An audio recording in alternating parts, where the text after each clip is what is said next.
ಹಳೆಯ ಚಿನ್ನದ ಒಡವೆನ ಅಧಿಕ ಬೆಲೆಗೆ ಮಾರಬೇಕೆ? ಅಂದ್ರೆ ಆಟಿಕಾಗೆ ಕಾಲ್ ಮಾಡಿ 8880300300. Attica gold company. 25 ದಿನಗಳಿಂದ ವಿದ್ಯಾರ್ಥಿಗಳ ಸತತ ಹೋರಾಟಕ್ಕೆ ಕೊನೆಗೂ ಪ್ರಧಾನಿ ನರೇಂದ್ರ ಮೋದಿ ಅವರು ಮೌನ ಮುರಿದಿದ್ದಾರಂತೆ.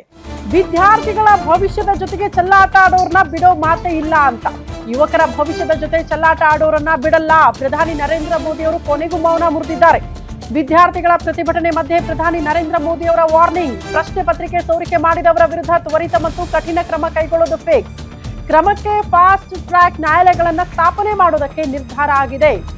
ತ್ವರಿತಗತಿಯಲ್ಲಿ ಈ ಬಗ್ಗೆ ತೀರ್ಮಾನ ಆಗಬೇಕು ಅಂತ.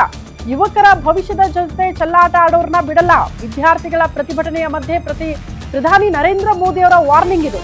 ಇಷ್ಟು ದಿನಗಳಿಂದ ಮೌನಕ್ಕೆ ಶರಣಾಗಿದೆ ಅತಿ ದೊಡ್ಡ ಪ್ರಶ್ನೆ ಆಗಿತ್ತು. ಯಾಕೆ ಮಾತಾಡ್ತಾ ಇಲ್ಲ ಪ್ರಧಾನಿ ನರೇಂದ್ರ ಮೋದಿ ಅವರು ಈ ವಿಚಾರದಲ್ಲಿ ಅಂತ.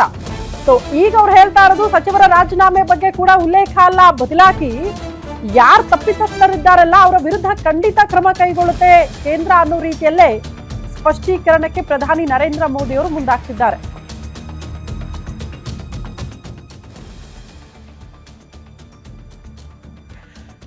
ಟ್ವೀಟ್ ಮಾಡಿದ್ದಾರೆ ಪ್ರಧಾನಿ ನರೇಂದ್ರ ಮೋದಿ ಅವರು. ಇಷ್ಟೆಲ್ಲ ಹೋರಾಟ ಹಿಂಸಾರೂಪ ತಾಳಿದ ಬಳಿಕ ಕೊನೆಗೂ ಪ್ರಧಾನಿ ನರೇಂದ್ರ ಮೋದಿ ಅವರು ಮೌನ ಮುರಿದಿರೋದು. ವಿದ್ಯಾರ್ಥಿಗಳ ಭವಿಷ್ಯಕ್ಕಿಂತ ಕೂಡ ಯಾವುದೂ ನಮಗೆ ದೊಡ್ಡದಲ್ಲ. Nothing is more important Dhan the welfare and future of our youth ಅಂತ ಹಾಕಿದ್ದಾರೆ ನೋಡಿ. ಫಸ್ಟ್ ಹೌದು, ಇವತ್ತಿನ ವಿದ್ಯಾರ್ಥಿಗಳು, ಇವತ್ತಿನ ಯುವ ಸಮೂಹವೇ ನಾಳೆ ದೇಶವನ್ನ ಕಟ್ಟಬಹುದು, ಅದರ ಅರ್ಥ ಮಾಡ್ಕೊಂಡ್ರೆ ಸಾಕು ಅಂತ ಪ್ರಧಾನಿ ನರೇಂದ್ರ ಮೋದಿ ಅವರು ಅದನ್ನ ಉಲ್ಲೇಖ ಮಾಡಿದ್ದಾರೆ.